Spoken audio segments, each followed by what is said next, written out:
I'm Shy XL, man. And let me tell you something. We different over here. We big steppers.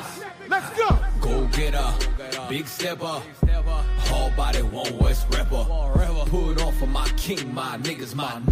Certified one West hitters, whoa. Go get a big stepper. Hard body, one West rapper. Put on for my king, my niggas. Certified one West hitters, whoa. Yo, what you say? No, we don't play you out your mind. Watch what you say, that type of shit could get you lined. And if you search, then let me tell you what you'll find. The city is mine.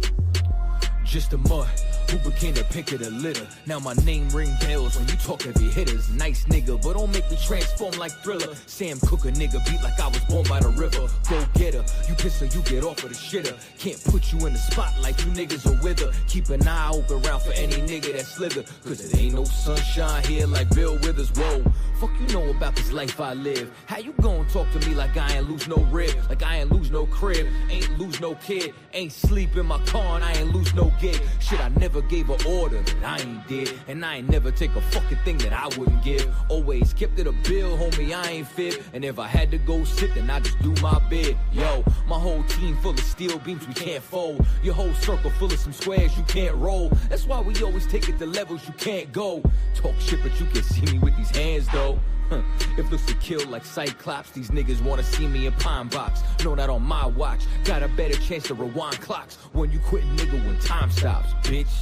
Go get a big stepper. Hard body, one West rapper. Put on for my king, my niggas.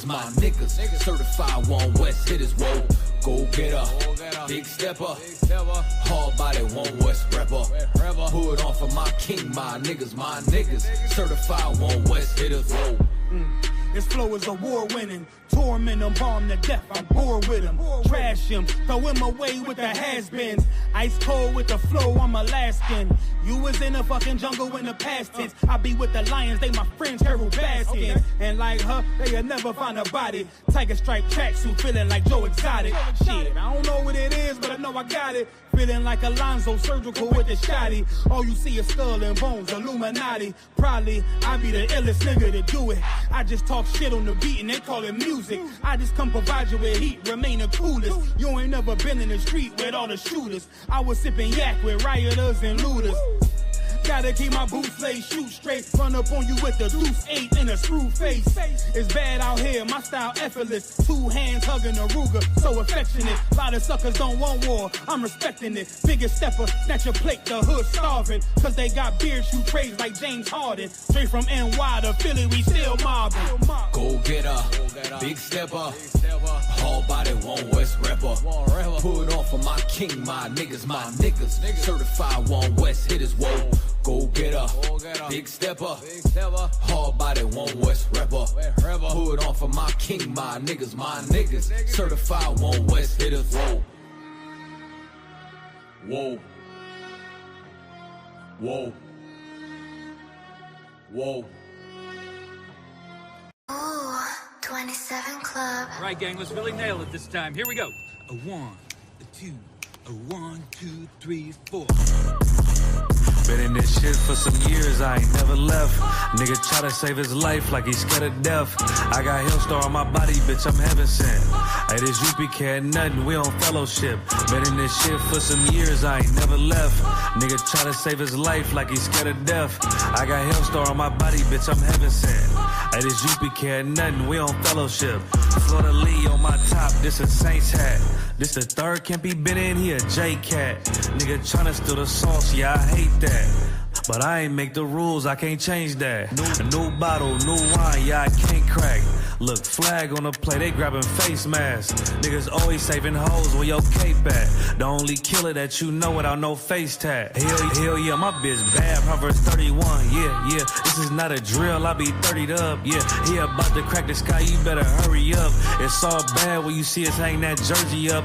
It's mad brick, I got the blick with my cover on. He a fed, he a op, got his cover blown. Look, I'm really outside without no scully on. It's one West, bitch, I'm on with my brothers on. on. He got ranked, then he left, he broke another oath. I got the plate, we about to take another zone. They was sleeping on the team, now they comatose. Left his brother out to dry, I guess he wanna fold. Put the oil on his head, that's another soul. I try to tell him we a pro, don't do this shit at home. She unhappy, left her man, she a 304. He try to justify that shit, he broke the penal code. Been in this shit for some years, I ain't never left. Nigga try to save his life like he's scared of death. I got Hellstar on my body, bitch, I'm heaven sent. Hey, this Isupk had nothing, we on fellowship. Been in this shit for some years, I ain't never left. Nigga try to save his life like he's scared of death. I got Hellstar on my body, bitch, I'm heaven sent. Hey, this Isupk had nothing, we on fellowship. Gotta watch these niggas, they be cointel. LeBron ain't never killed nobody, but I know he will. It's on me, yeah, where I go, yeah, that's the holy seal. My niggas itching when it's up, you better not touch a chair. Ooh, I'm with the extra, that's off the bag. He ain't loyal to his brothers, how you follow that? She either working with her hands or she off her bag. Broke bitches, yeah, they done that, give me a heart attack. You see the banner, but my head, I'm a part of that. These niggas cowards, pussies, we don't want no parts in that. They let our warrior out of prison, he ain't going back. And don't be speaking on the truth, cause we with all of that. Look, before they started dissing, they was fans first. You will never catch me digging in no man purse. Really put my brick in, that's why my hands hurt. And don't be speaking bullshit, that make my head hurt. Look, I done burnt my fingers from the Michael Drake. For the brotherhood, I done threw my life away. I never see him, tell him come out from their hiding place. We can't do it, we told them we gon' find a way. They'd rather march 1,000 deep, we rather feed the people. They wouldn't put on all black, now he reading Hebrew. Isupk the standard if you speak on Hebrew. Don't think they solid, get with them niggas just gon' leave you. Been in this shit for some years, I ain't never left. Nigga try to save his life like he's scared of death. I got Hellstar on my body, bitch, I'm heaven sent. Hey, this Isupk had nothing, we on fellowship. Been in this shit for some years, I ain't never left. Nigga try to save his life like he's scared of death. I got Hellstar on my body, bitch, I'm heaven sent. Hey, this Isupk had nothing, we on fellowship.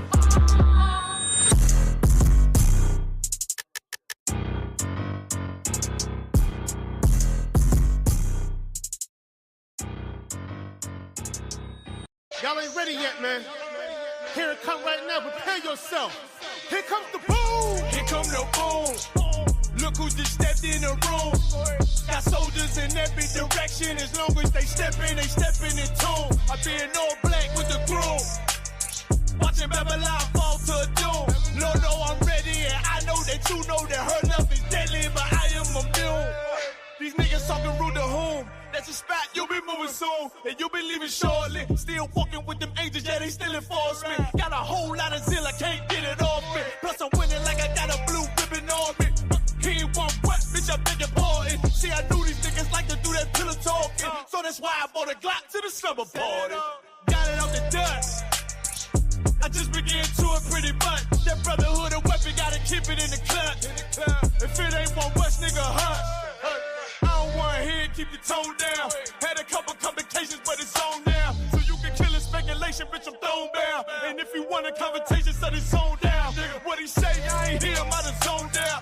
Can't walk, this a low mouth. I'm 44, I'm on another level with it. These niggas never listen, so I let the devil get his ass. I try to tell him, I'm a rebel nigga. Better be careful if you ever think I'm stepping in my path. Cause it ain't no game, stay in your lane. Now I'm playing twisted metal with his ass. Got it off the top. I just began to it pretty much. That brotherhood of weapon, gotta keep it in the clutch. Revenge still my main bitch, I think I got a crush. And she know that I got some sick shit inside me. But you know it should be K versus everybody. Got the side, move the buttons like he Teddy Riley. Now my race through the track like a Ricky Bobby. Got it off the dust. I just began to it pretty much. That brotherhood of weapon, gotta keep it in the clutch. Gotta keep it with me, it's a must. Got it off the dust. I just began to it pretty much. That brotherhood of weapon, gotta keep it in the clutch. If it ain't one West, nigga, hot. You heard what he said. If it ain't one West, nigga, hush. Watch your goddamn mouth, man. We ain't the same. We not the same. We'll never be the same. We react different. We live different. And we're gonna keep on pushing this truth until your house shall return, sucker. And y'all niggas out there, y'all lukewarm. Y'all can never be us, cause we hot. burning hot. Let's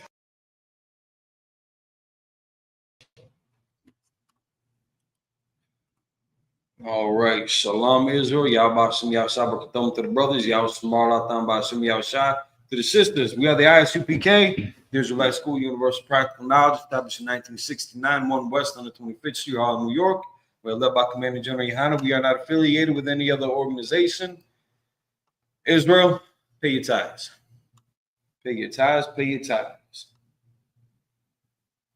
We are Isupk Milwaukee, coming to you live with Lashwan Kodash, the Hebrew language class, the Holy Tongue.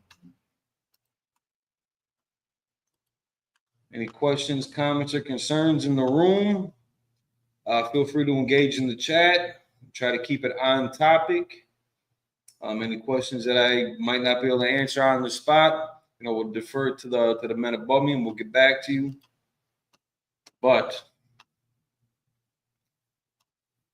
we are going to get into this lesson. I think we're gonna get into start breaking into the tenses. So one source that has proven to be pretty solid in this regard is the Blue Letter Bible, BLB. See about share this screen.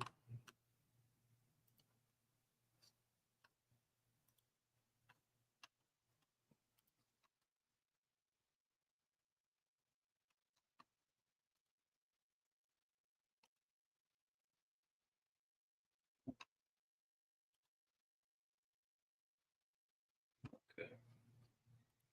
All right, so Hebrew tenses.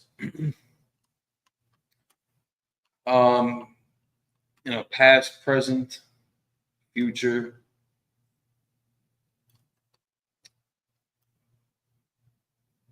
Different aspects of sentence structure or word structure that will be important in understanding the application of words. Same as in English, the same effect in Hebrew. So I'm just gonna bring this up and we can kind of read this opening tutorial from the Blue Letter Bible. What are we talking about here? Hebrew tenses. What do the Hebrew verb tenses mean? When accessing information about verbs throughout our Old Testament concordances, you'll find numerous references to Hebrew tenses, such as qual or hifil. The following list identifies each verb tense and its part in speech via a comparative example in English. They're going to give us the example of love. Now, again, the words that they're using here, qual or hippo, nefal, pael, puel, hippiel, these are all looking pretty Yiddish. Pretty Yiddish. We're gonna get some clarity on this real quick.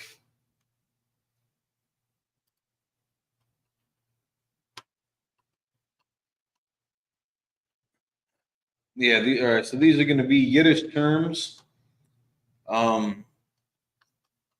For all intensive purposes, we might have to use the terms that they are providing. Otherwise, I will find and apply the best equivalent in English, just so that again we're not overlapping and what's the word? Cross-contaminating the cultures here. So if you were to do a Google search on some of these,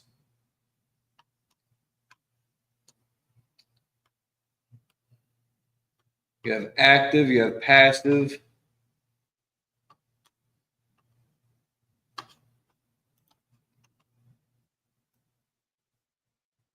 reflective, or it's like a reflexive.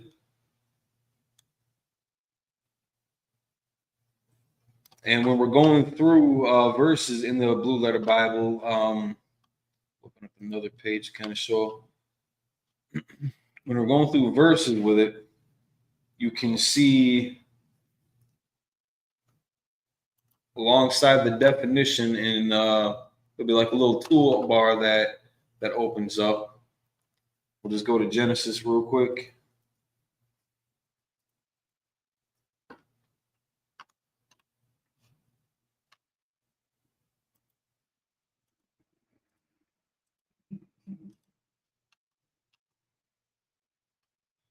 Okay.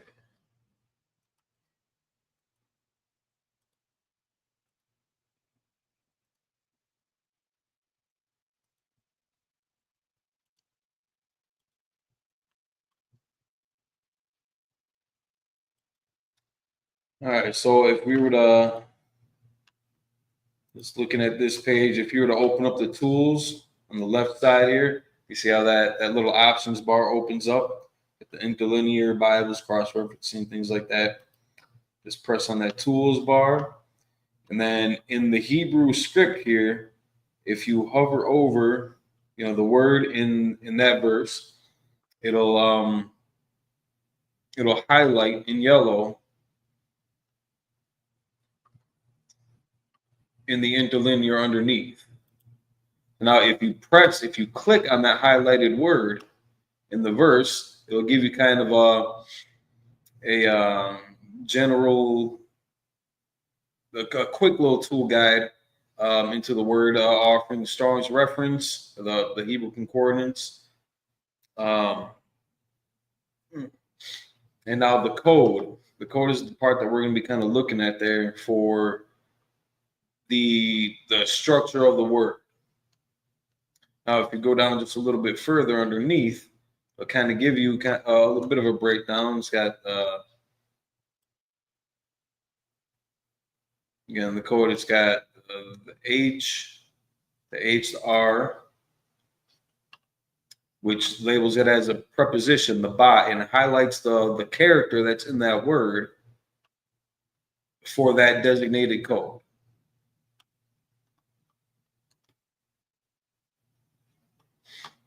So it's a preposition. Ba is a preposition, and we've gone over that in a previous class where ba was for or from, even. And then how it's always, added to the beginning of the word. And actually, in this case, we'll see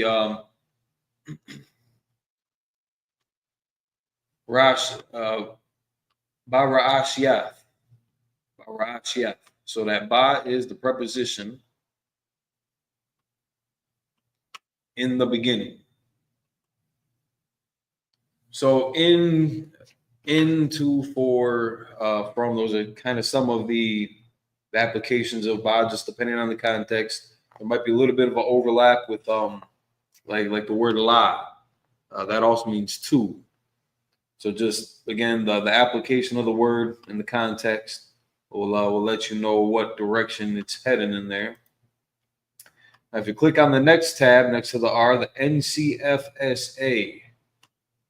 So it's letting you know that that's a noun, it's a common, feminine, singular, absolute. That's just a breakdown of the letters that they're using in that code. So now we're also gonna, under additional sources, we're gonna check out some of the different tabs that they have.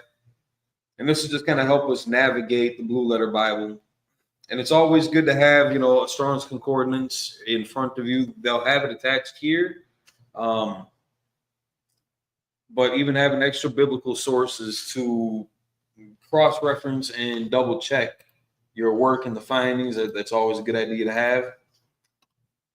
Hey, shalom. Shout out to Priest Nelson for 5,000 out of bar down there in Louisiana. His amazing family, the system is Zamana. Shalom, sis. Y'all smart out there by some y'all shot. New Orleans.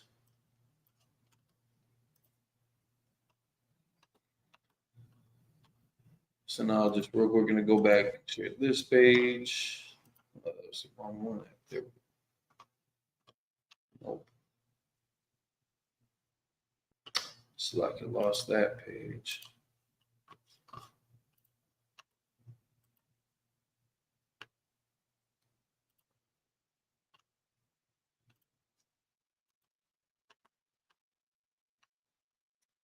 I'm back to it.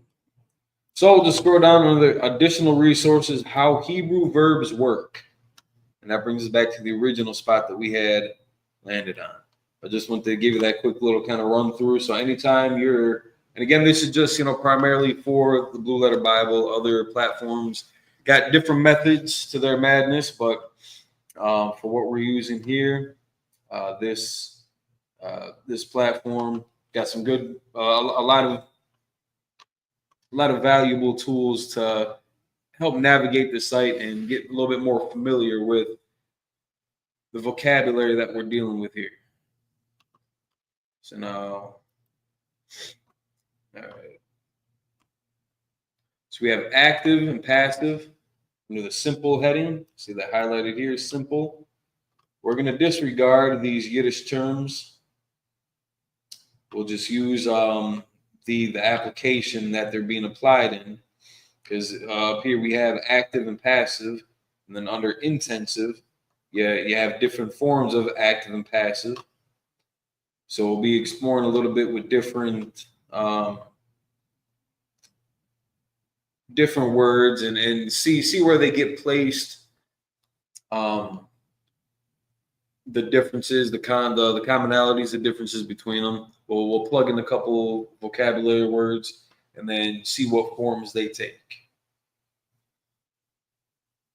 So in the simple tense, he loved. So normally when we see the word or the addition of ed on the end of a word, that normally kind of connotates a past tense. I borrowed money. I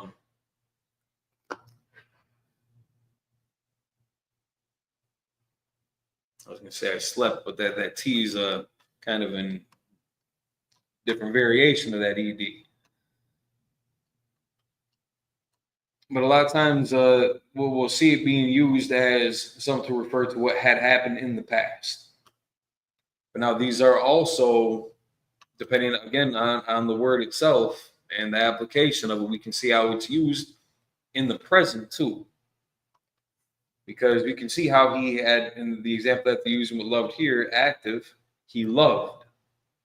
So now you could, depending on the context again of the conversation, you could say that the love was also past tense. Like he loved milkshakes until, the age of 12. And then he just grew out of them. Or he loved milkshake so much that, he gained 300 pounds. So same word, same spelling, same ed at the end of it, but we can see in the application of it, we can just leave it in the past tense, or it can still be active in the present. Now the concept of passive here, he was loved. So not that person directly taking an action, but I guess an experience or quality being applied to them. He was loved. He was hated. But this can also, again, depending on the context. I know a lot of people get tired of us prioritizing context, but life is context. And if you don't understand the context of any given situation, you're bound to misread the room, give a non-equivalent answer. You're bound to miss the mark if you're not considering the context of that moment in time that you are living in. So he was loved. Now maybe this individual passed, and they're speaking on it in the past tense, where his family did love him. They loved him when he was alive. He's dead, so you can. It's not quite the same thing anymore. That love kind of transforms into something different. but saying in a present tense sense that he was loved, or he is loved by his people.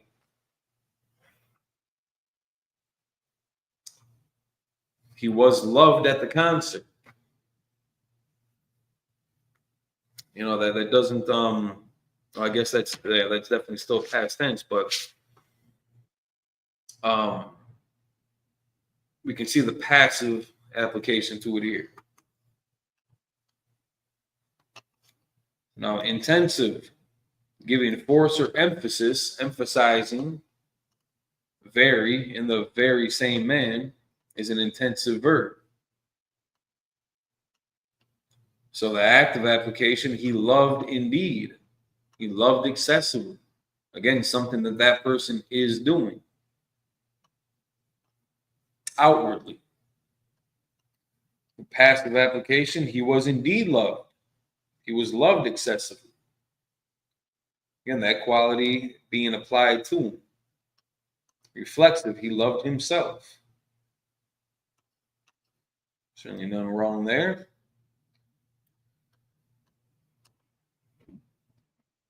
Causative, expressing causation as certain verbs.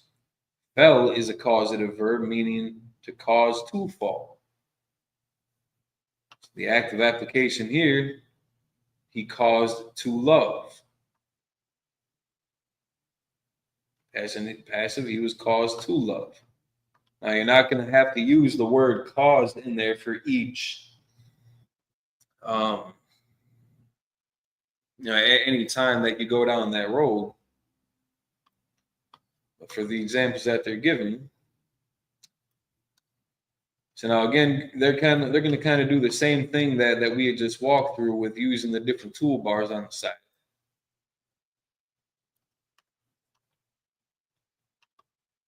So we'll switch back to this screen.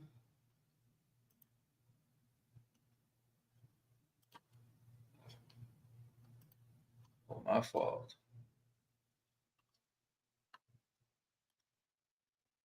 That was on the wrong page.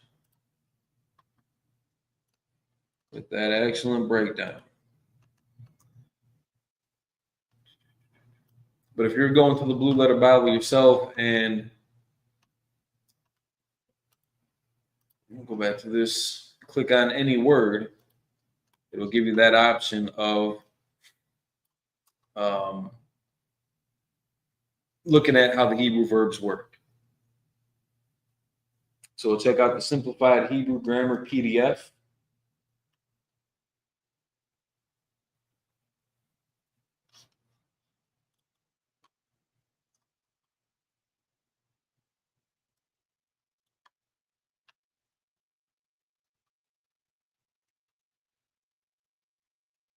Now again, the standard that they're going off of, just because of the dominant culture in society, is the Yiddish. It's going to be from kind of their vantage point as far as pronunciation. I guess mainly the pronunciation, and we can see that being displayed here with their E's, the V's, and then these words themselves, for example, Yod. In Hebrew, it would be Yad, Y-A-D, but they're using Y-O-D. Now, the meaning doesn't really change. As far as I know, they've, despite the phonetic, sound that the Yiddish is written in or expressed in, for the most part, what I've seen, the definitions have stayed the same.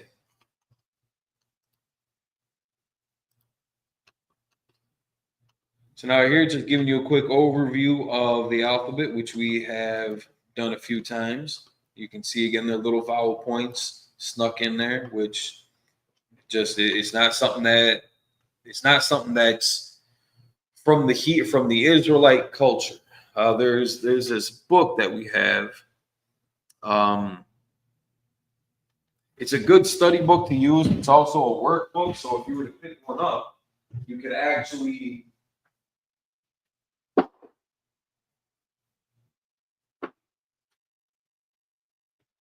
you were to pick this up, you could actually kind of work along in it. Just to show you what it is.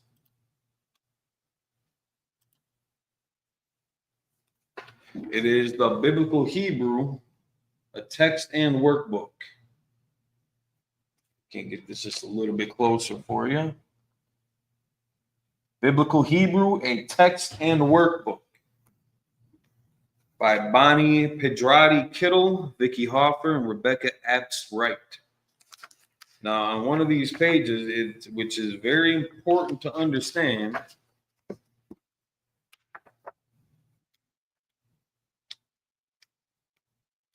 is that there was an intended change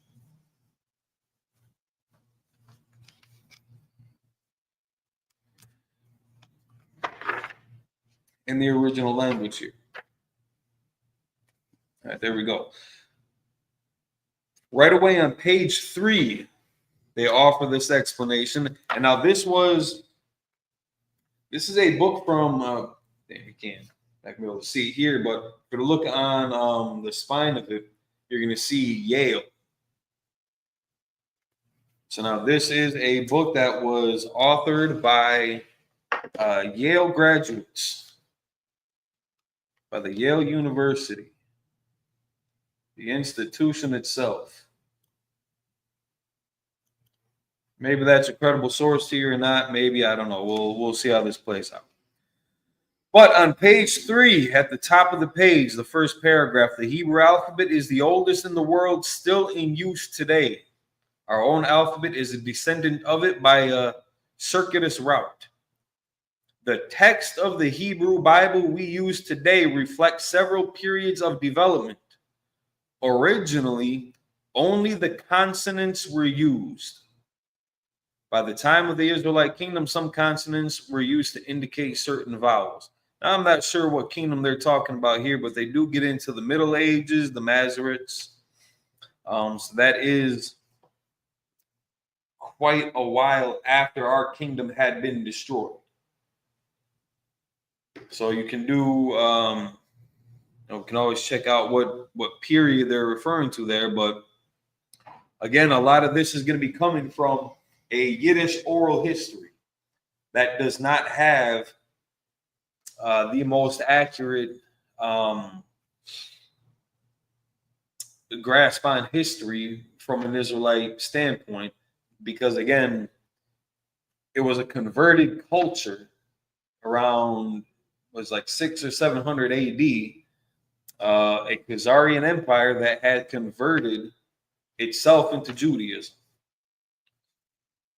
in the midst of a war between Christianity and Islam. They try to find a happy medium down the middle.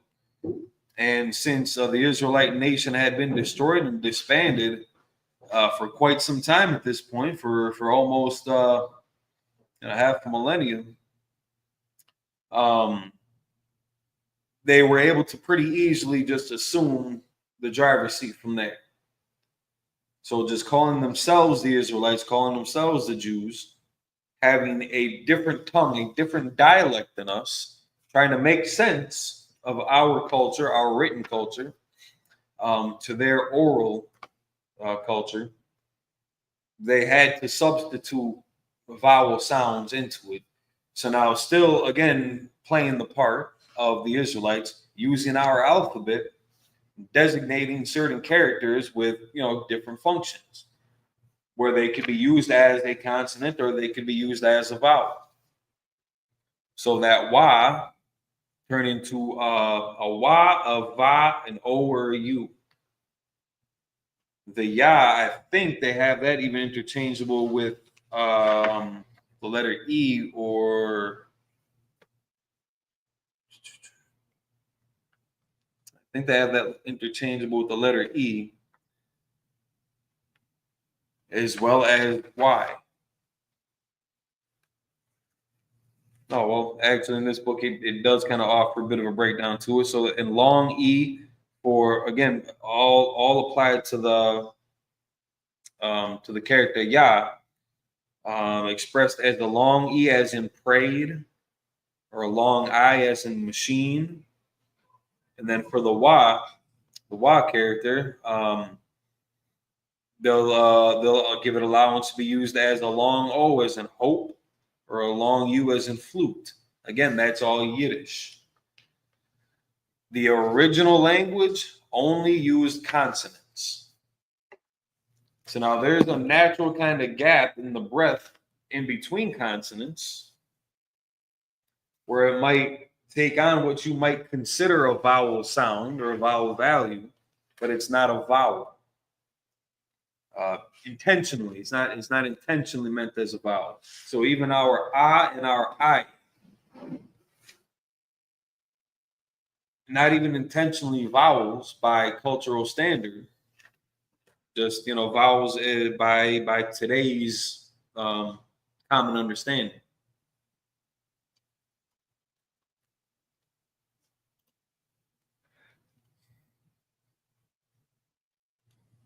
So now going back to the Blue Letter Bible's simplified Hebrew grammar, just after that brief little explanation.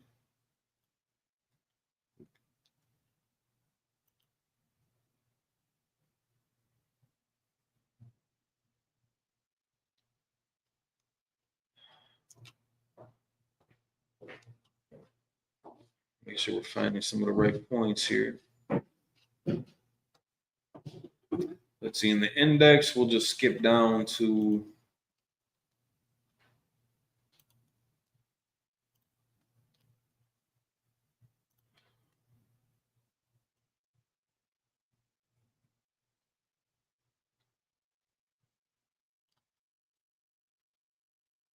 section 2. So we're going to skip over to page 7.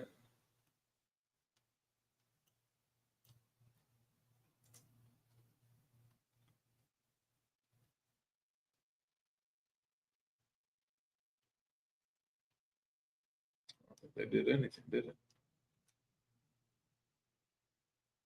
Oh, that's all right. That's already where it was. All right, scrolling down more.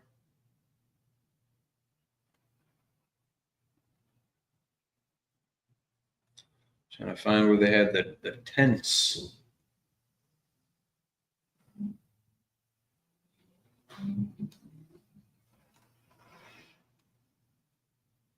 So they're often kind of a workbook in this as well. So if you wanted to study up, again, being very cautious.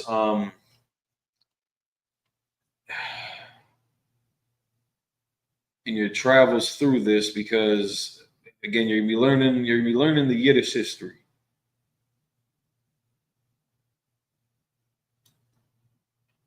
That's what we're looking for.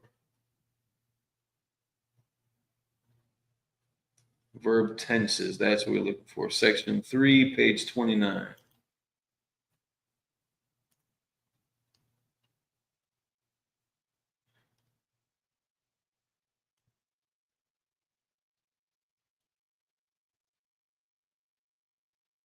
Looks like that's not even where it necessarily starts. So if we were to look at their page 28,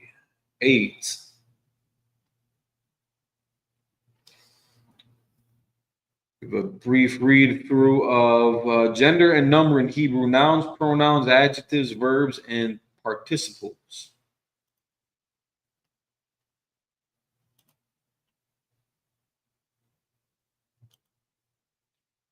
In Hebrew, you have masculine and feminine gender and nouns, pronouns, and adjectives, verbs, and participles. Now, that does not mean that, let's just take the word it, for example, the word be or the, and it's given a feminine or a masculine gender,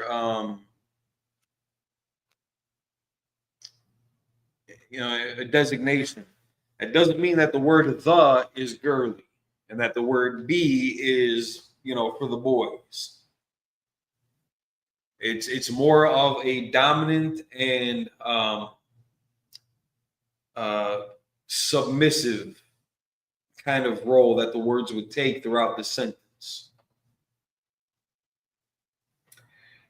So now in English, we too have masculine and feminine pronouns, he and she. Although we do not have a specifically designated neuter gender, we oftentimes refer to something as it or that in our designations of objects. In some languages, such as Greek, Latin, and German, you do have what is called a neuter gender, and whatever gender the noun may be in one of those three languages, the adjective, including the participle when used adjectively, must also correspond with the noun in it is modifying in the same gender. So the same is true for Hebrew, with the difference being that Hebrew does not have a neuter gender because there's only two genders. So again, there's a cultural kind of disconnect in that respect. We're not gonna, there isn't a gray area per se.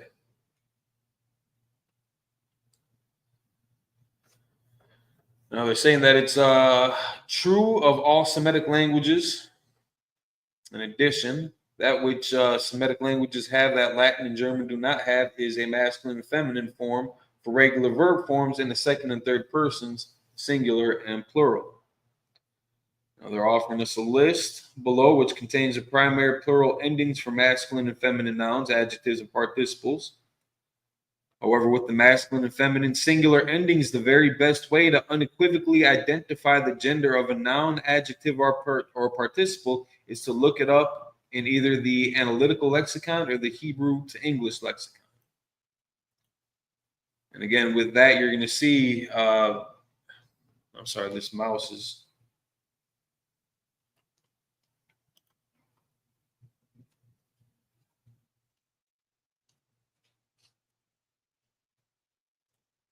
It's quick.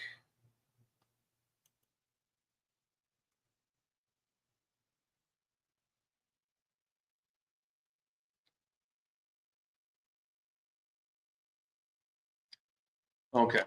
All right, so the list below contains primary endings for masculine and feminine, nouns, adjectives, and participles. Or if the masculine and feminine singular ending is the very best way to unequivocally identify the gender of a noun, adjective, or participle is to look it up in either the analytical lexicon or the Hebrew to English lexicon. On the other hand, there are 5 identifying marks for a singular feminine noun.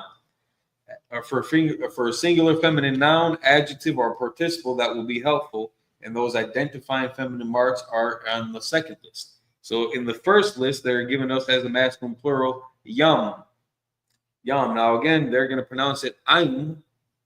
I don't know if that's like a long I or a short I necessarily, but in Hebrew, it's yum. You got the ya and the ma.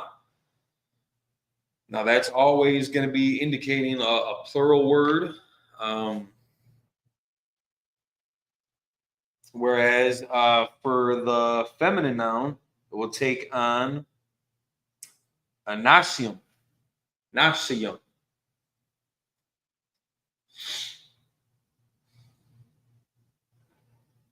Now, the masculine plural also has what is called a construct form, which occurs when the plural masculine noun is attached to another noun, describing the plural number of whatever is being talked about. Thus, when you read in Genesis 13:13, and we'll open that up right away also.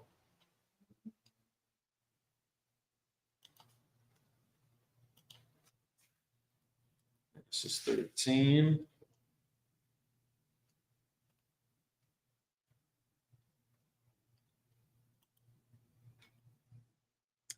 Verse 13. Let's finish their explanation real quick.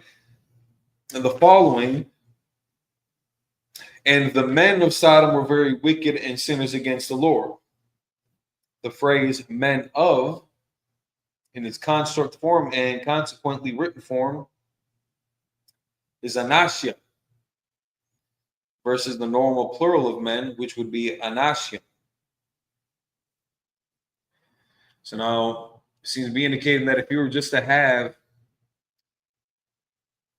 the word men without the adage of men of, like the men of Sodom, the standard form would be anasyam. Again, that yum carrying that typical plural quality. versus with the adage of, the form it takes on is a nasya.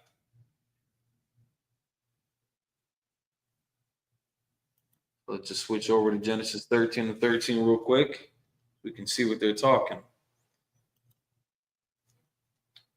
So here it opens up with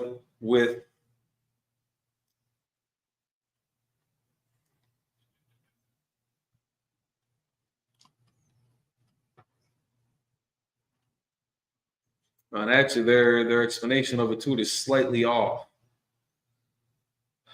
Just as far as how they're referring to the blue letter breakdown of the scripture defining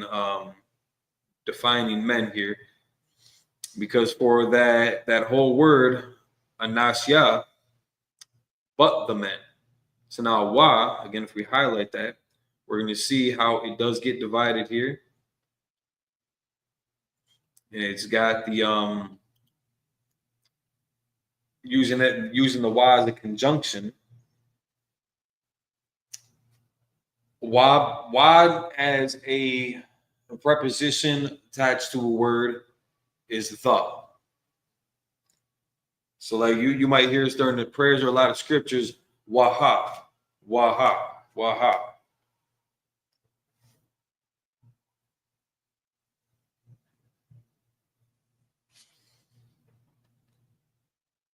Actually, Salaki, I misspoke on that. Normally, wa is and.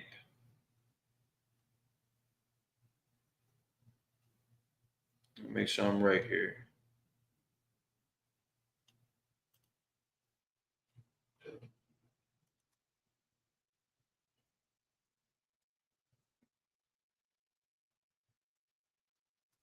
Just like, give me 1 second here.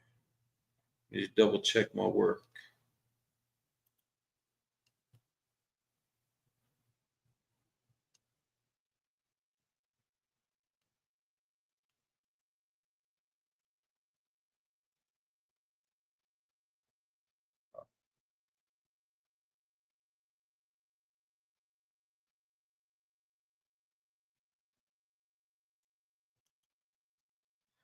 Yeah, so Slakia. So typically, wa does take on the form of and. Again, each word, each character can have multiple applications.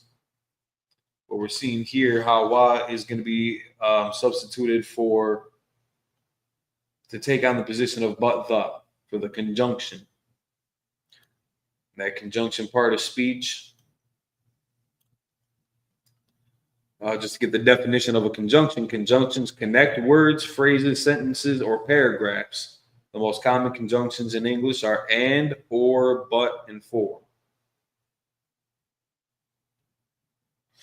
So a lot of times we normally see wa as and then we normally see ha as the.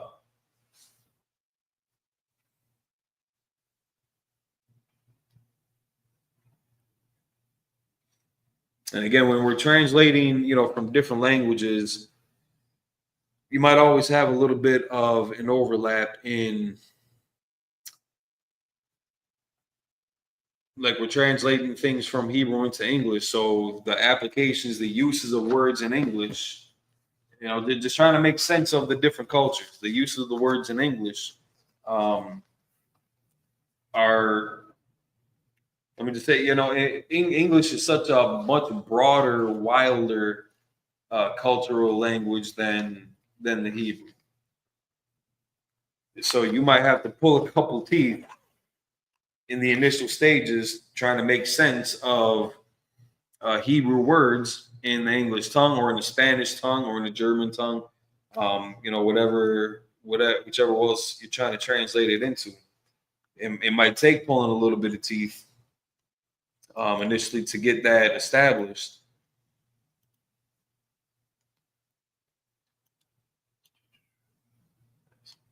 All right, so Salakia Sammy, Shalom Sammy. In its simplest form, what is the difference of the masculine and feminine form?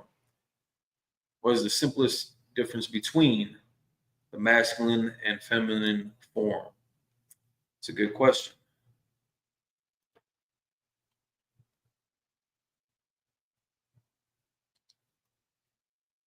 And again, the main difference that we're going to see between them,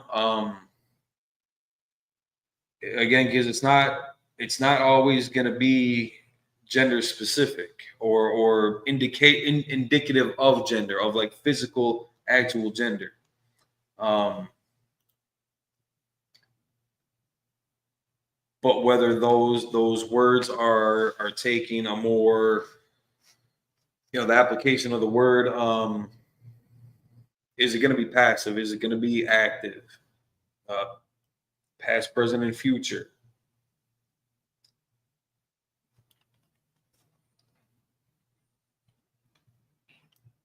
Scroll down.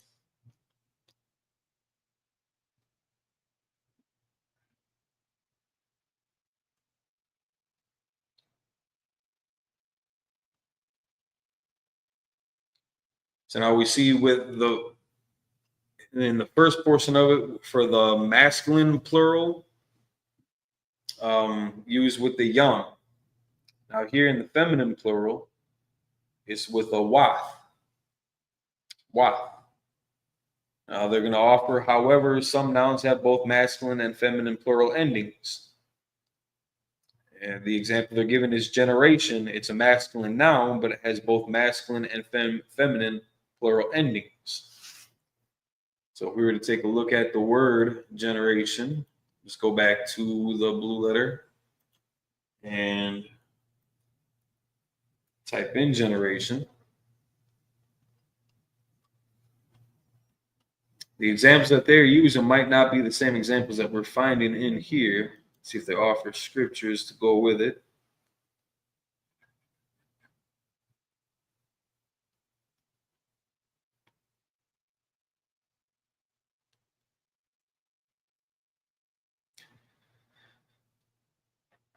So the word itself being dewar,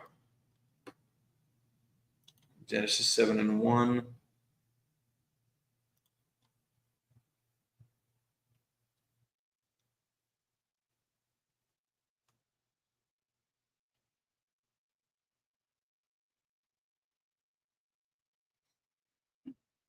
All right, so just by itself, dewar. Now let's look at generations.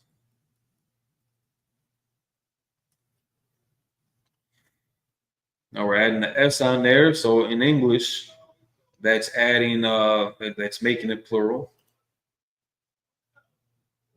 So now let's see how in this specific verse, Genesis chapter 2, verse 4, the form that it would take. Which initially I'm not even seeing it up there.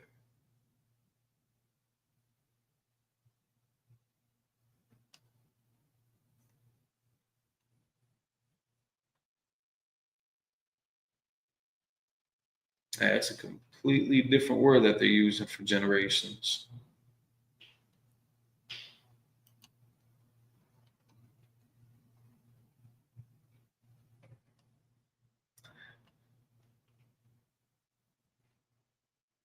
Genesis 5:1. See if this offers.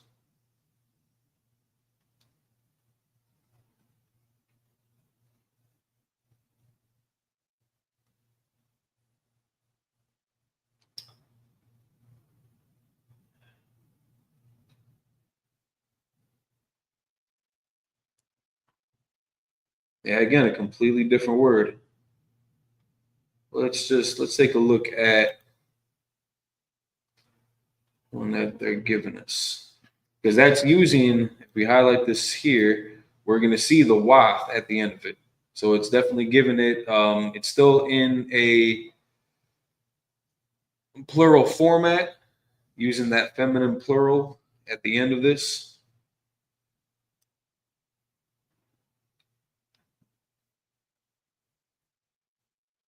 I'm still getting more familiar with these aspects myself. So the application of feminine plural versus masculine plural is still something I'm checking out.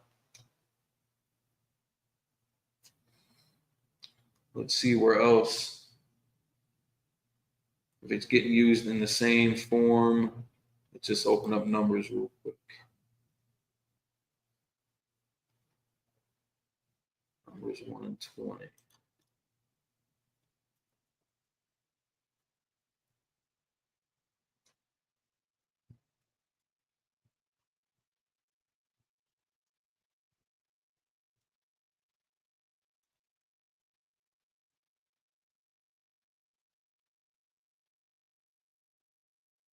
And actually, there it's taken on a different form as well.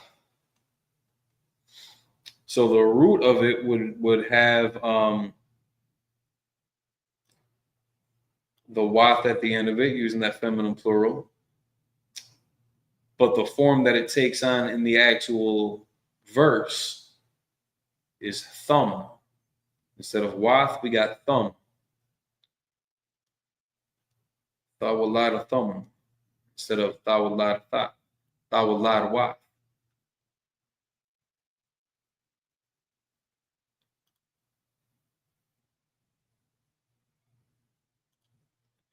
They're often as a suffix,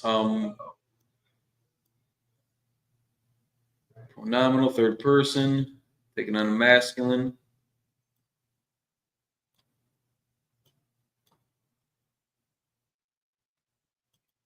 Let's look at the definition for pronominal. Pronominal suffixes refer to a person or a thing that can be attached to nouns, verbs, prepositions, participles, infinitives, even some particles. A pronominal suffix nearly always functions as either a personal pronoun, as in I or me, or a possessive pronoun, my or mine. So this is taking on that possessive pronoun. In English, we're reading it in by their generations. And for that, it takes on thumb.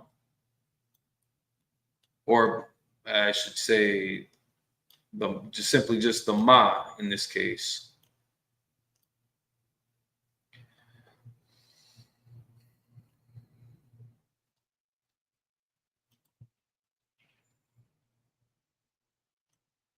And we're seeing if we just look at the root, the common form of it, tha waladath, that tha is still making this plural. It's still feminine, which is going to be one of the patterns that you see a lot with that kind of difference, that identifying difference between masculine and feminine plurals is the ma and the tha. The ma seems to be normally attached to masculine uses and applications, and then the tha is usually designated to a feminine.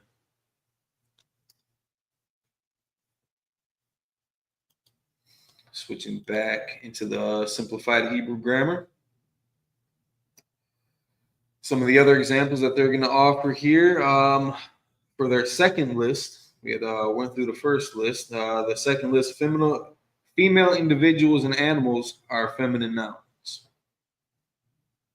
Typically, nouns ending in a singular form with ha are feminine nouns. And again, it doesn't mean that it's making it a girly term. Typically, noun or slakia. Some nouns that are masculine but also have a female counterpart are made feminine by appending the ha to it. So now we got the word malak that they're using. Now, for the female equivalent, malak would be a masculine term. Malaka, they're using for queen. Now, to be clear on something real quick, in the Hebrew culture, we did not have queens per se.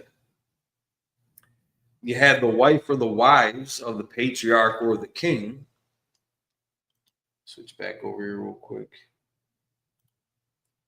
Yeah, the wife or the wives of the patriarch or the king, but we didn't have queens like that. In today's society, queens, they hold an office, they have power and authority over men, over the kingdom. That's not something that we allotted our women to have. They don't hold rank in Israel, except for maybe over the kids. They've got authority over the kids. That's one of their offices, being the mother. But we don't. It's a poor translation to use queen, because you will see. I wonder if they offer a verse for that. I'll look one up, but you'll see the word in English queen. At this time, though, again, when they're making that translation, it's kind of in a newer age where different cultures had, I don't know, for lack of a better term, an evolved sense of the word.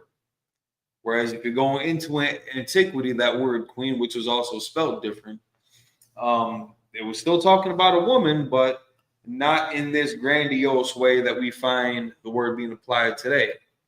Back then, that word, it was indicative of a promiscuous woman, a harlot, a impudent woman. I don't want to say a clamorous woman necessarily by definition, but it wasn't a good term. So you could definitely be the queen of a king, but that station, like it wasn't something that was honorable. But that man may have given you some kind of status elevation, being his queen, being his whore. You could have been his prize whore, his bottom. I don't want to go too far with the language, but in the world of prostitution, as a pimp might say, my bottom B word, female dog, my bottom female dog, your bottom B, that could have been your queen. Now, as time had evolved into it changing into something, that's somehow worthy of notoriety. Yeah, I'm not sure what era that took place in, but just in Hebrew culture, that's not something that it's not really a concept that we had. Not to say that the wife of the king or the patriarch should take, a derogatory, position in life, but it's just we're not exalting them in that capacity. But today, when you hear the word queen, it makes women drop their drawers for whatever knucklehead that's got an unk around his neck or some RBG colors around his on his scarf. He starts throwing out the word queen, and now women are they're susceptible to that kind of hustle. So now it's just a commonly accepted term, meaning I guess the female equivalent of a king, which just there isn't. I know that there's a couple of cultures out there that are matriarchal, where the woman is, the authority, the dominant authority of that family, that tribe, that society, that village, that whole community. But it wasn't us. That's not something that we indulged. But you can see the application that they have here, malak, to feminize that, malakah. Their point then number 4, nouns ending in a singular with tha are generally feminine. Amath, or truth. So like Captain Debar Amath. Now that is, about as masculine of a brother as you can imagine. Take that back down real quick. Actually, we'll pull that up in the blue letter also, just so you can see truth. They have experienced an error. There we go. Okay. Truth. Now, this whole thing, this whole lesson that we're doing right now, this is not going to be covered in one day. We're going to go over this a few times just to make sense of it and to get the experience, getting familiar with it.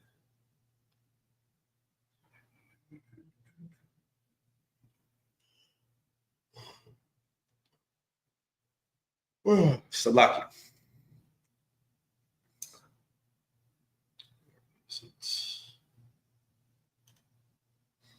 All right, so they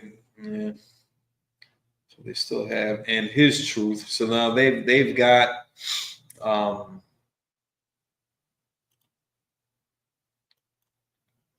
me click it.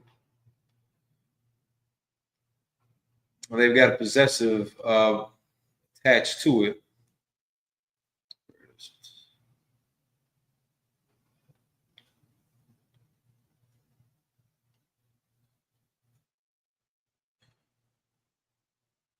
There we go.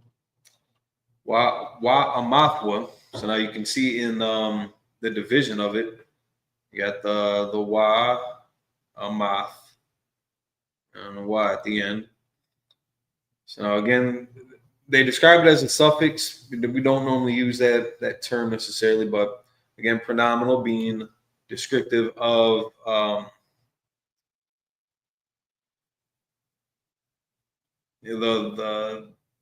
the function for a personal pronoun or possessive pronoun. In this case, we're going to see it expressed as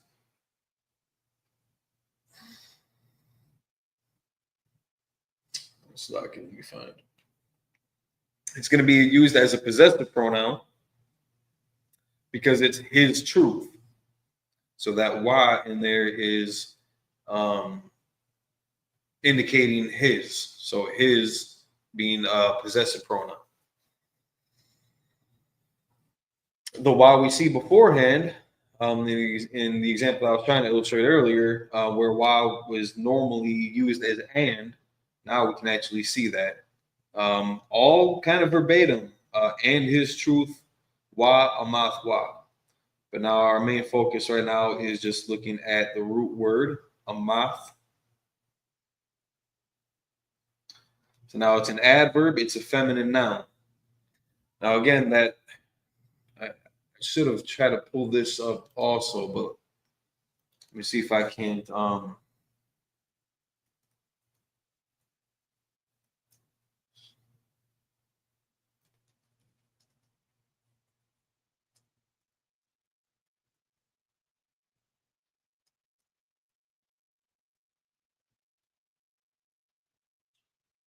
let's see if we can't get a better grammatical handle on why would something be used or classified as masculine or feminine. All right, so a quick AI overview from Google kind of gives a better explanation than how I had worded it. But in many languages, grammatical gender is a feature of nouns where they are classified as masculine or feminine, sometimes neutral. This classification doesn't always correspond to biological sex, but rather grammatical convention. In English, the grammatical gender is less prominent than in languages like French or Spanish, but it still exists, particularly with nouns referencing to people and animals. Just trying to click off it. Okay. Now we can see their masculine nouns referring to males, like man, boy. Now again, these are gender specific, even when they're looking at animals: rooster, stallion, lion. You got lioness for the female counterpart, or maybe a mare for the horses. Inanimate objects, though, while less common, some inanimate objects might be assigned masculine gender in languages with strong grammatical gender systems. Kind of does not answer the question, but let's see what they offer for feminine aspects. They have pretty much the same thing that we had said. Similar to masculine, some inanimate object might be assigned feminine gender for whatever reason, apparently.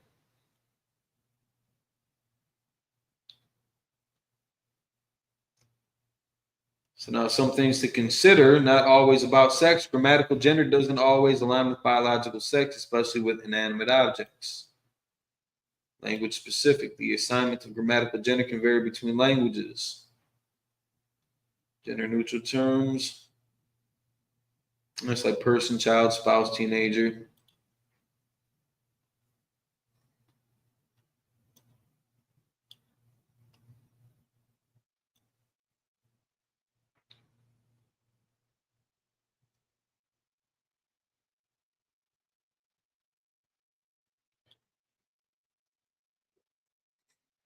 So it almost seems as if it's arbitrary.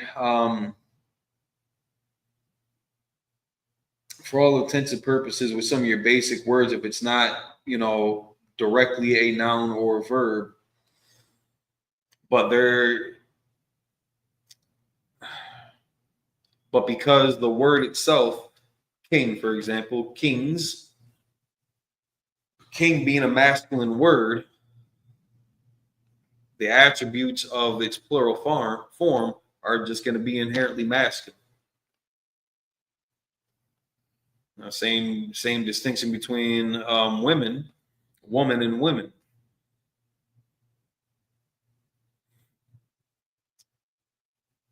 The adage to make woman plural into women, or woman being again a feminine designation, a gender specific feminine term anyway, just when you turn that into a plural form, that plural form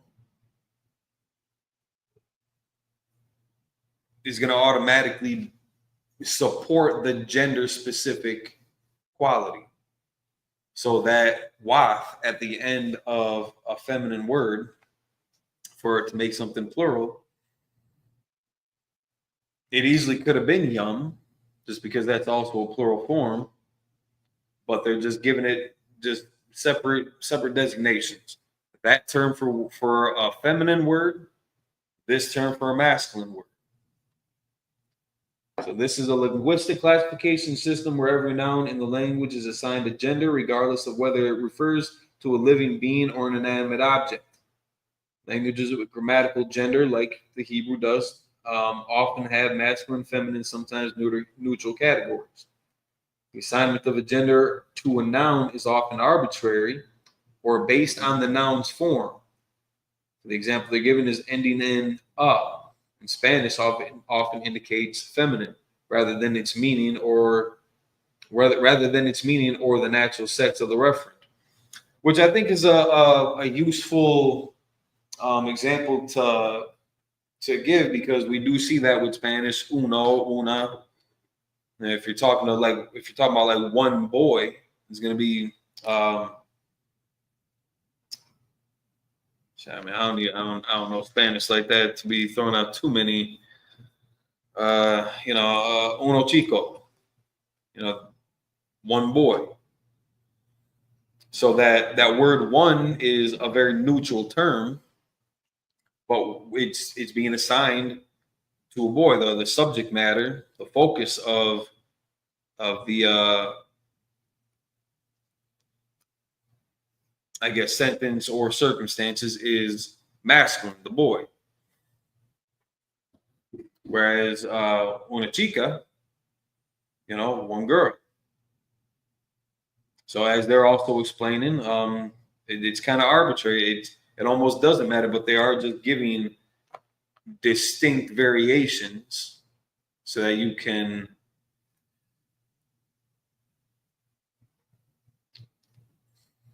just have that clear separation between masculine terms, feminine terms, and how that gets assigned.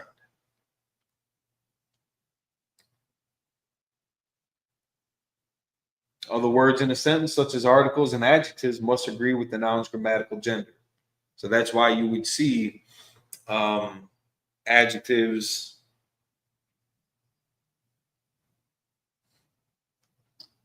as they're saying here, articles as well, given a gender designation just because of the target that adjective or article is addressing. If it were addressing an inanimate object in itself, well, actually, we're about to get into a neutral. So using natural gender.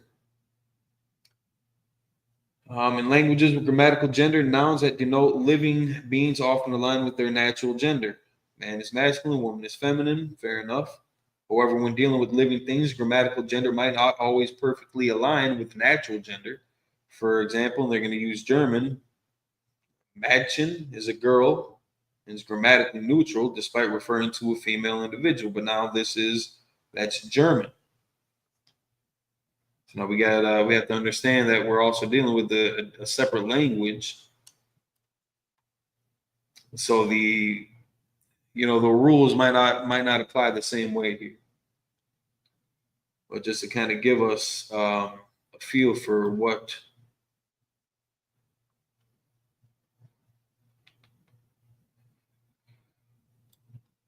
the target goal is here and identifying it. In simpler terms, languages with grammatical gender, table might be feminine, even though it's an inanimate object and doesn't possess any feminine qualities. The gender is assigned by the language's grammar rules, not by the object's inherent nature. So just kind of at the whim of the language itself.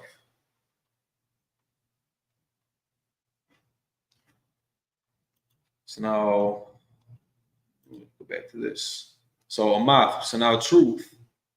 Truth doesn't have a physical gender identity, but it's given a feminine noun designation. That does nothing to, strengthen or weaken the term. But just according to the Hebrew culture, the Israelite culture, that's just the way that we had decided to apply that. And there's definitely different forms of it. We can see here, matka, matwa, but those are also carrying, suffixes. Let's take a look at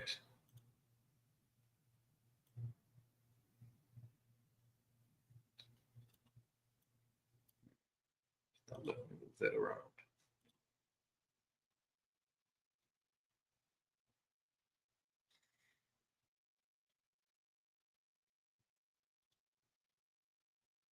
So again, it's given that wa as a suffix.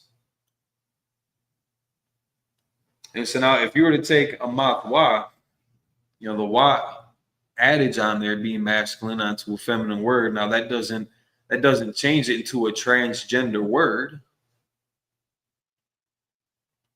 That's just the application.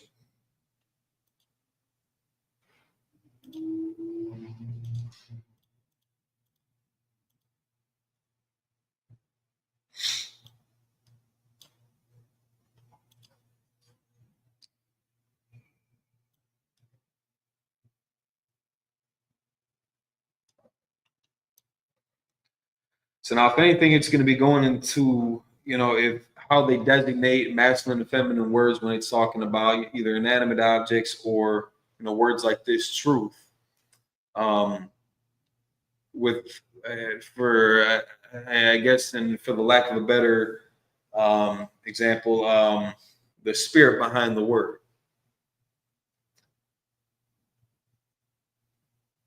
So now the truth, it doesn't mean that it's, soft and dainty necessarily, but, probably takes subjective to. So like, I mean, Captain Barmat's name, speaking, he speaks the truth. So the truth kind of being subsequent to the verb for speak. So now let's take a look at the word debar then, or to speak, to say.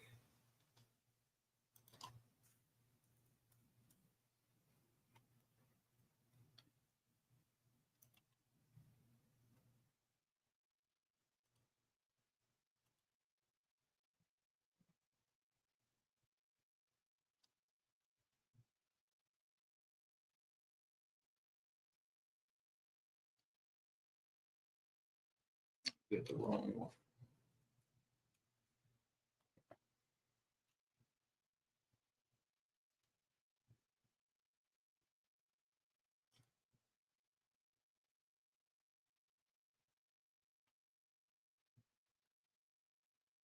Okay. Ladabar.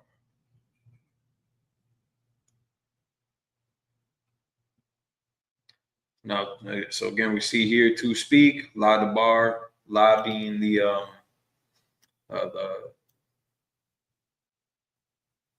preposition there, but dabar. Let's open this.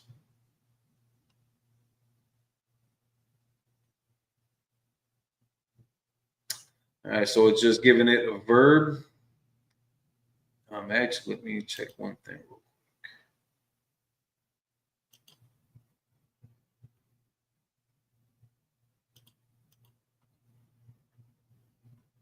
All right, so infinitive construct. So they're not giving it, masculine or feminine quality at all.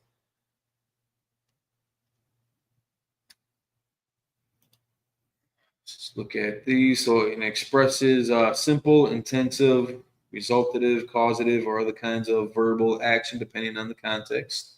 Infinitive construct, which is a verbal noun, which is used in Hebrew much the same way that English uses the infinitive to go, and it's gerund going.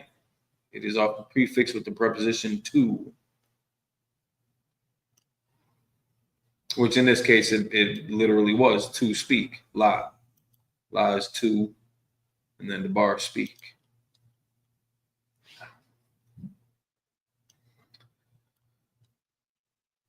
So I guess this would be considered a gender neutral verb. But truth being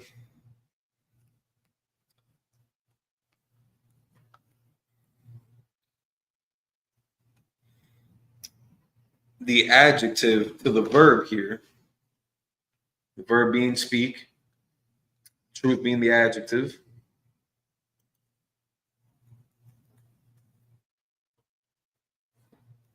Just going to bring it back to a moth real quick.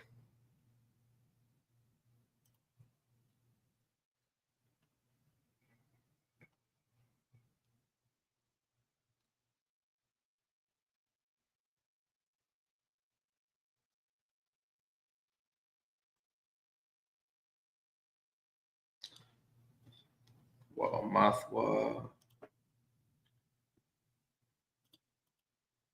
So I mean, it gets generally used as a noun, which isn't incorrect. It is a thing. The truth is a thing. But you can also use it as an adjective.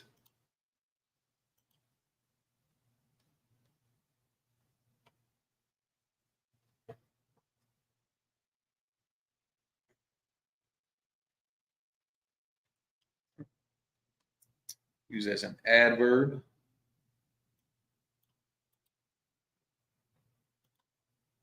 Look that up real quick.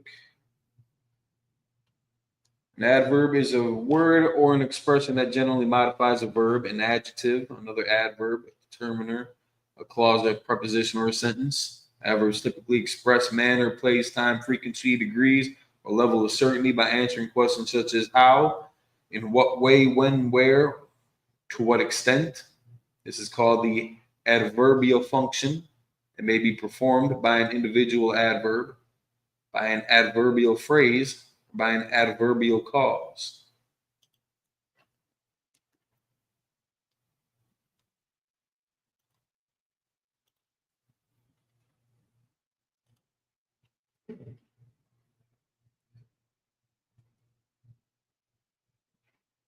Again, if you're looking at the definition, kind of some of the descriptive natures of it. Let's step back to the simplified Hebrew page. Now that we got some of that out the way.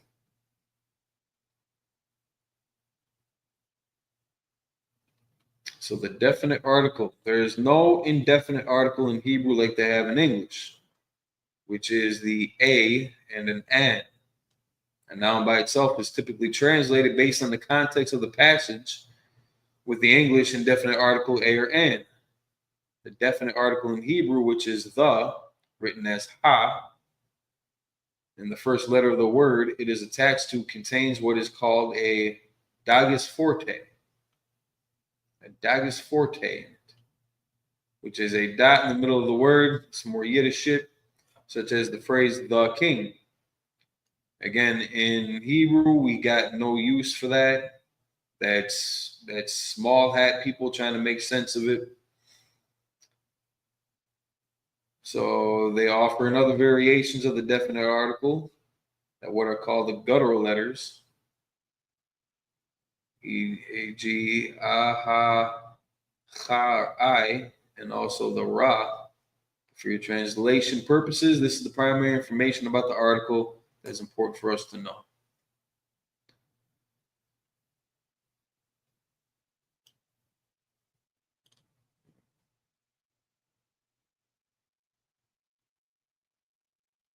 Too fast.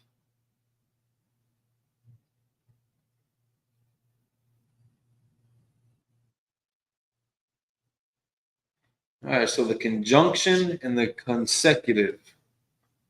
Wow. So now they're calling this the wa conjunction, depending on the way you pronounce it. When this person took Hebrew, the wa was wa, but in today, more recent Hebrew grammars, it's the va. So again, this individual is even admitting that the original form of Hebrew was consonantal, and that, well, Salakia. They're indicating that there was a variation in between the wa being changed into the va, not consonant or vowel. But also showing the tampering that had gone on, because originally it was just wa. That character was just a wa. However, regardless of how we pronounce it, the function of the Hebrew conjunction, its primary translation is and. The primary translation of wa as a conjunction is and. There are instances where it is translated as but, and we had seen that just a second ago. A mist used to rise from the earth, and I guess the example that they're given, but a mist used to rise from the earth and water the whole surface of the ground. Genesis 2 and 6. And then they're going to use Exodus 14 and 1. Now the Lord spake to Moses, saying. So let's take a look at the verses that they're giving us here. So we got Genesis 2 and 6 and Exodus 14 and 1.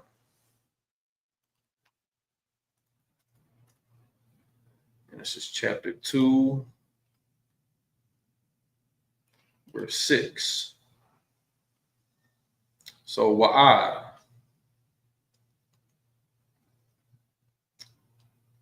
But a mist. So they're attaching the wa to the word mist, which would have been ad. And this is where we always kind of have fun with it, trying to break down the sentence structure, because it's almost backwards. Because in English it's going to read, "But there went up a mist," but in the Hebrew it's going to be "but the mist," or well, not the, but mist went up. So in the Hebrew, again, I'm not going to say that it's a backwards language, but Hebrew is it's kind of a primitive, very straightforward, very simplistic, very minimalistic language that was able to cover very concept or very I jammed myself up there, complex concepts.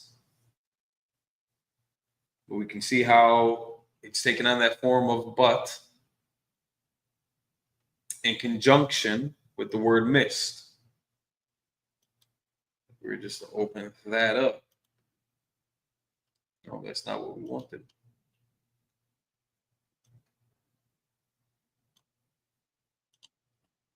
Wow.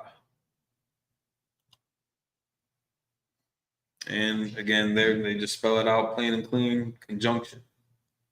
And we see that the English conjunction that was used is the word but. It's normally going to be and, but we see it here as but. So now let's go over to Exodus chapter 14.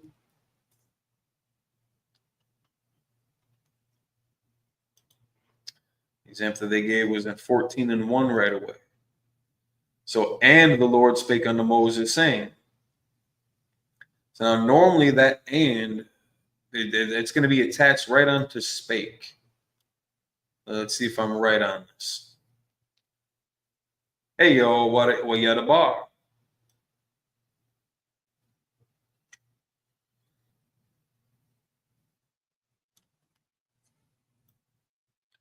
So, and spake. In English, again, and the Lord spake. But in Hebrew, and spake. So now let's open this up a little bit more. Because that yadabar, that's, still just used as a verb.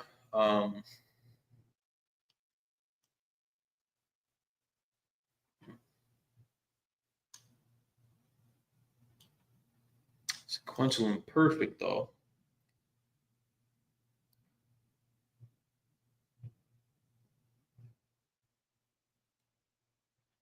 Yeah, I like how they explain that. So the sequential imperfect, I don't know what word that is down there, but we're not even going to try to get into that. But a sequential imperfect verb functions generally like a verb with perfect conjunction. So just connected right to the conjunctive verb. Just like we're seeing with the word wa, or with the character wa being used as and or but. In the last example,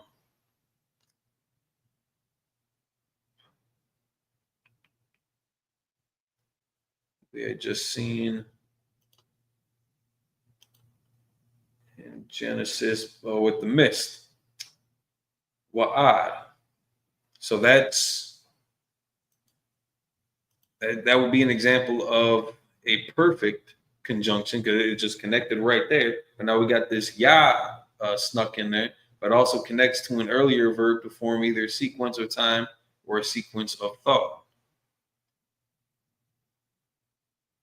Because the ya is normally as a preposition or a suffix that's normally indicated, or that's normally given it to a noun or pronoun, in this case, the Most High. Because in English, it's the Most High speaking, and the Lord spake unto Moses, saying. So now when we have spake, the bar, what Yah, that's indicating the who being the Lord here.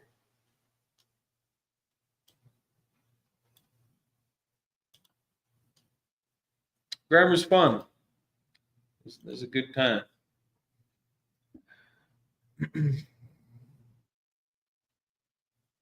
Now whatever version they were reading, to where they've rendered wa as now, that's going to be in dispute. So there's a couple others that it looks like we're going to have to correct along the way.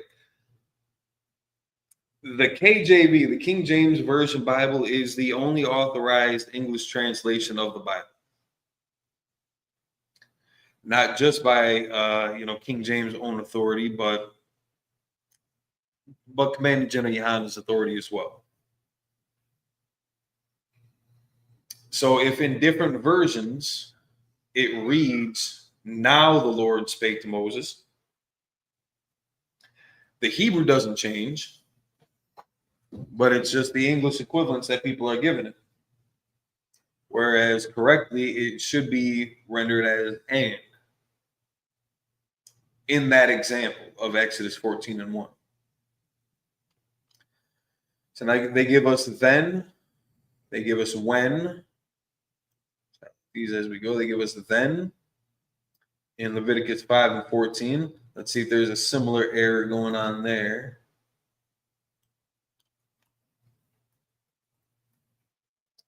Leviticus 45, we don't need that. Leviticus 5:14.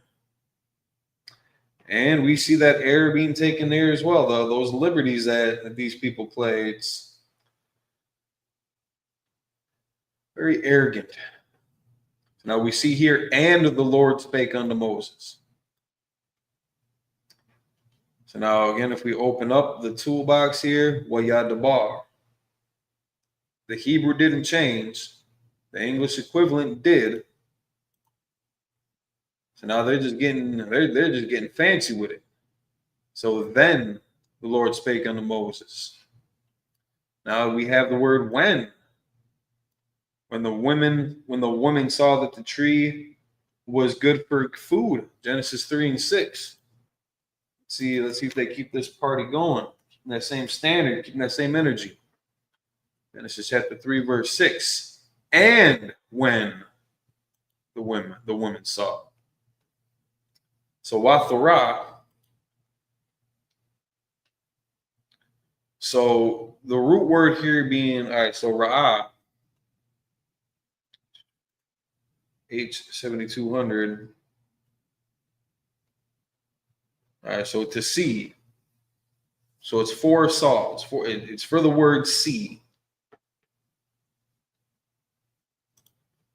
Now in English, again, having to doll it all up, a lot of filler words are sometimes necessary. Whereas again, in the Hebrew, it's only very straightforward. So in the highlighted portion, we see Wathara. Wathara. So now they're throwing in the English when to try to fill in that gap for that sequential imperfect. At the same, for the sequential imperfect function to take place, because they're trying to convey that sequence of time by the word when, given that inference for somewhere on the timeline concerning time in general, when. But in the Hebrew, just very straightforward, why.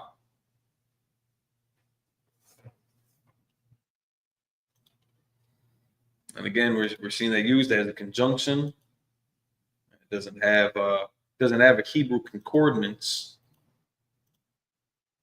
At least here, I'm pretty sure if we were to look at the physical hard copy Strong's Concordance, we'll be able to find it just by itself. But in their database, that's not the case here. It's just used as a conjunction. Again, conjunctions we had seen are commonly and. It's usually and, but then we can see or, but, for. All right.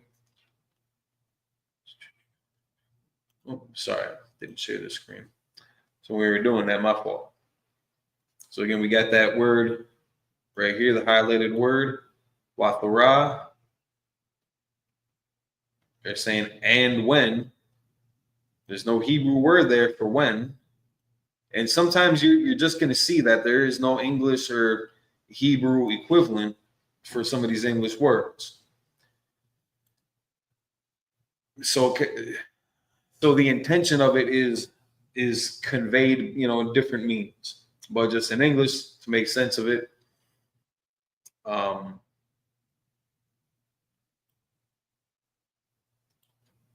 that's how it gets broken down. But wa just playing by itself, just and as a suffix. So we can drop the when. We don't even need that. And I know it's going to sound very, very, very podunk. And saw the women. I guess that sounds better than and when saw the women. But using this as a conjunction for saw, to complete this thought in English, you need when. Just to make it sound better, make it sound proper. English is so proper. Now we got the version so here. Now, but the children struggled together within her, and she said, if it is so, why am I this way?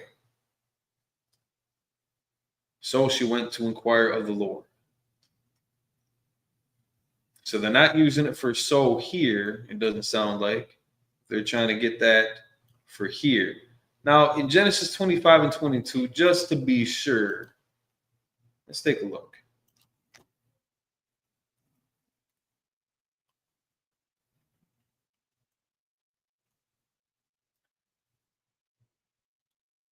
Oh, that's 32. 25 and 22 is what we want.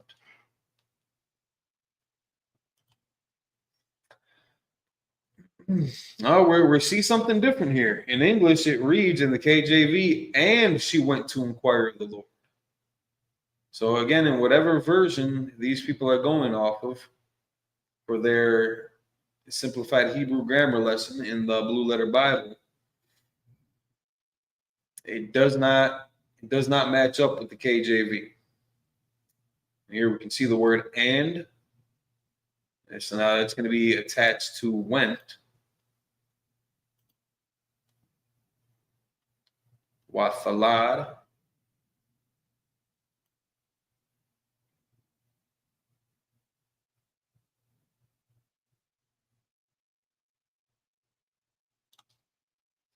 And she went.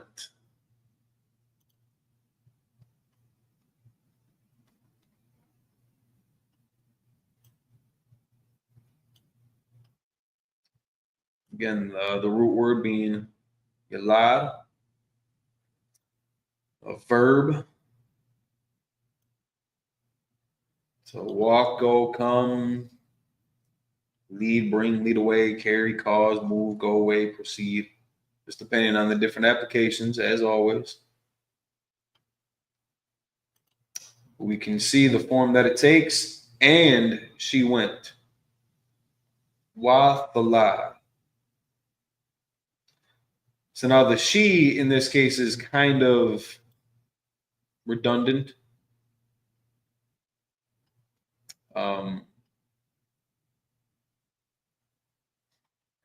But to make sense of the Hebrew phrase here,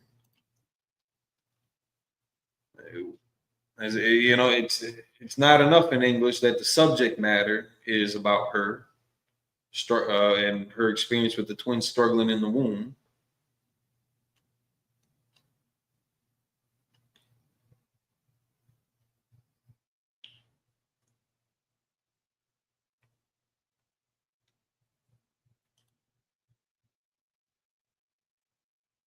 So look this back up.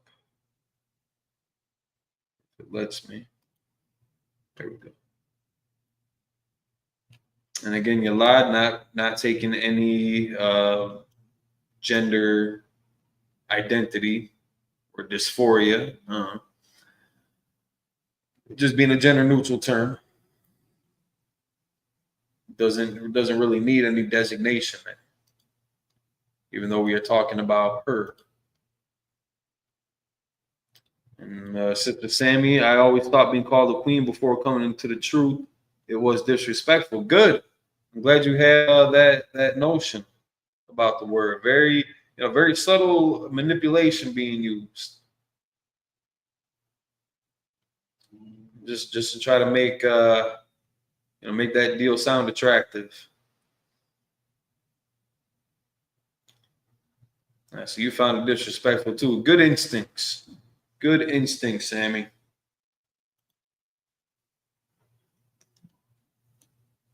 Now stepping back to the simplified.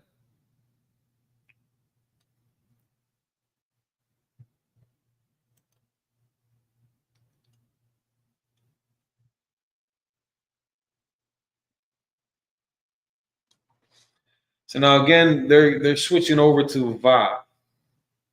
Consecutive is used of the va in a continued narration. It's still going to be the same Hebrew word wa. It's never going to change pronunciation. The consonantal values never change pronunciation. Our so-called vowel sounds never change pronunciation. White people do though. So again, trying to make sense of our culture and their dialect, but under our culture, their language, our dialect.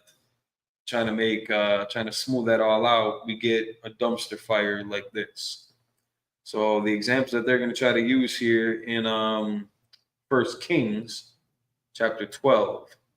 So the king did not listen.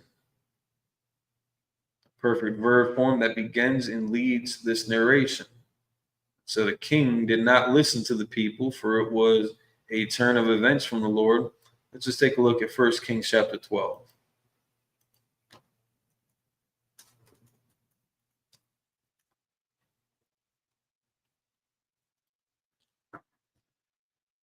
Chapters 15 and 16, or it's like verses 15 and 16.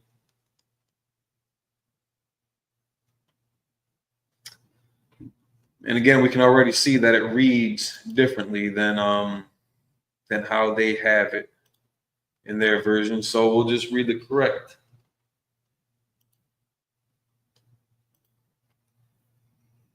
Wherefore the king hearkened not unto the people. Let's open up the toolbox interlinear just so that we can have application. So that why that they're talking about concerning the imperfect, they call it the imperfect form of a verb. Wala'a. So la meaning not. In this case, it's going to be not.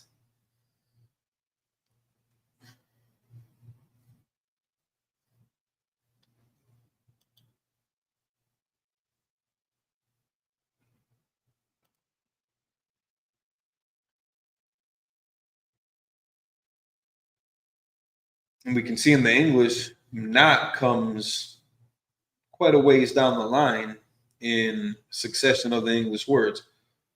So now if you're following along up top in the highlighted portion, if you follow along with the cursor as it moves over the words underneath, it's going to highlight, it's going to highlight the corresponding Hebrew character or Hebrew word that matches to the English word. So not hearkened is the opening combination here. Wala'a Shemai. So now you might often hear us in the school using Shemai in the form of catching people's attention, like it's using it as a command. Listen, like hear me, listen up, be quiet, listen, Shemai. But we see Wala'a Shemai, not hearken. So now they're expressing in English again, wherefore the king hearken not. So that's that equivalent right there. Wala'a Shemai, not hearken. And the wad taken again a conjunction, but we're not seeing the typical conjunctive vocab words that they're offering, and, or, but, for.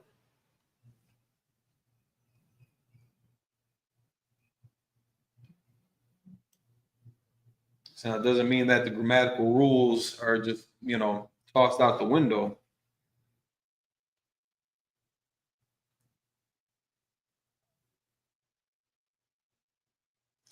Because we're still trying to make that connection here. And the connection between not and hearkened, I think, is going to be where that mystery gets solved. Without the use of the English common conjunctions of and, or, but, for. We don't see any other adage up there. Hearken not. It's not hearken the not, or and not hearkened. But you could give it that application just from experience on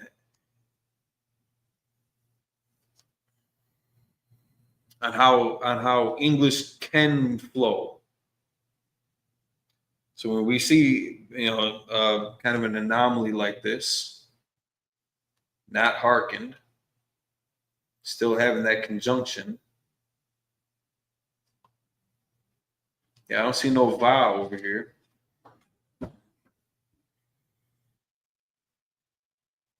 But just the application, again, to kind of bridge that gap between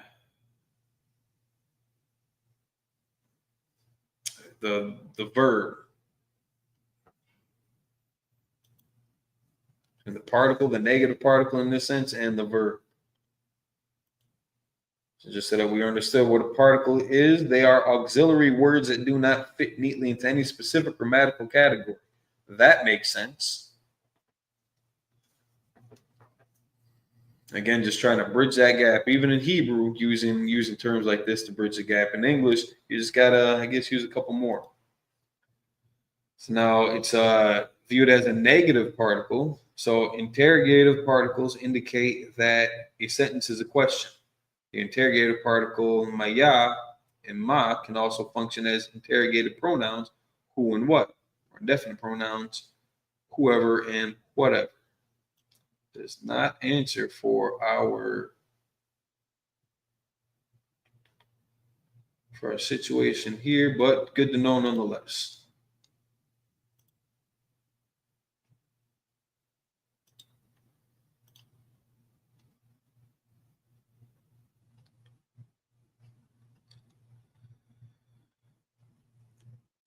And let's get down again.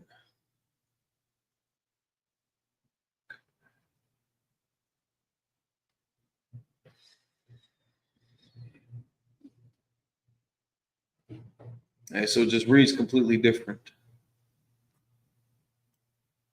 Application now, and even in their mistranslation of the characters of the words, the application, it doesn't change the definition or pronunciation of it in Hebrew, but it does change it in English or in Yiddish.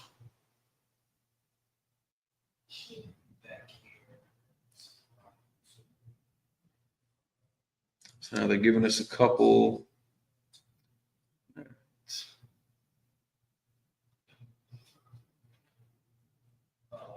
When all saw, using saw as an imperfect verb, following the lead of the perfect verb that began in the narration. That the king did not listen to them, the people answered, and that answered takes on an imperfect verb form, following the lead of perfect verb, the king. Then answered the king, saying, portion do we have in David? You have no inheritance in the son of Jesse. To your tents, O Israel. Now look after your own house. David, so did David. So Israel departed from their tents.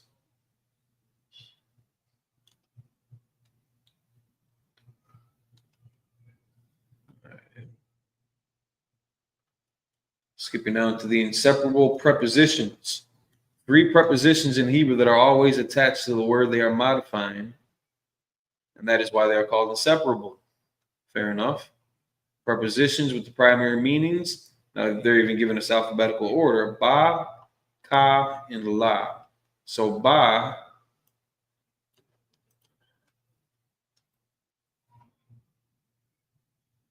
carrying in, by, or with.